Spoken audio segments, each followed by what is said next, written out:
We begin by squaring off the ends of our pine framing using our trusty hand miter saw. It's a bit long for our guide, but this will only take 6 to mark each one. Right, that's in line.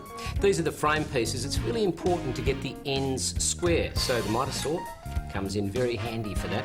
So we've got the long pieces, now we've got the short ones to go. Yep. Okay, ready?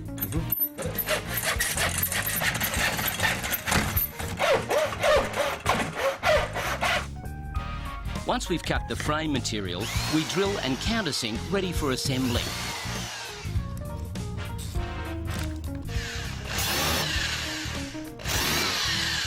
We countersunk the holes so we can get the screws nice and deep and fill over them before we finish it off.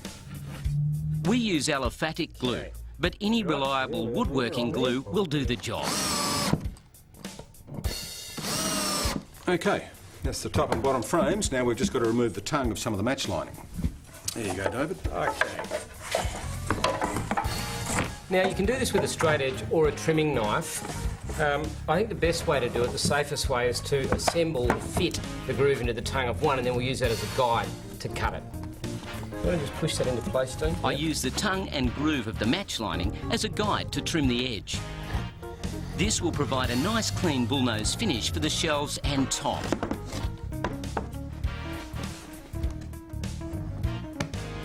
I cut both sides so the tongue breaks away cleanly, ready for sanding.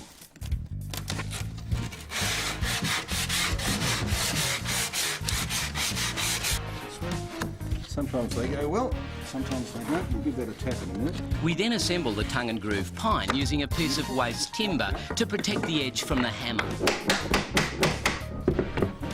these into there. Our bookshelves then begin to take shape as we set up the sides and back using the tongue and groove match lining. That's good. To help square it off and to be able to assemble it accurately, we're going to use the top as a spacer. So we'll just fit that in there, David, and then tip it up on its top. You right? Yep. By placing the top in position in the outer frame, it allows us to position and fix the inner top frame to the right height. The inner frames are a tight fit, so the bookshelves begin to support themselves as we finish the assembly. Then we turn the bookshelves over and fit the bottom inner frame. If we just flush that front off.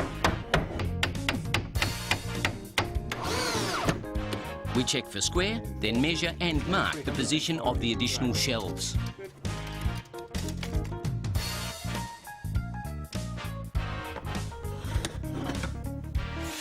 We pre-drill and countersink all of the frames to ensure that they don't split. Now we're going to place the shelves and put some small panel pins to hold them in place. Fixing the shelves in position with panel pins is sufficient, though gluing is also an option.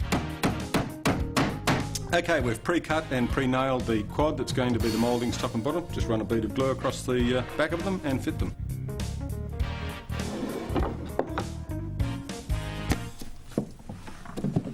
Well, we've chosen to finish our country bookshelf in lime wash. It softens the pine and looks really good. You could varnish it or stain it, or you could paint it if you really wanted to, but it looks very effective and it's very simple.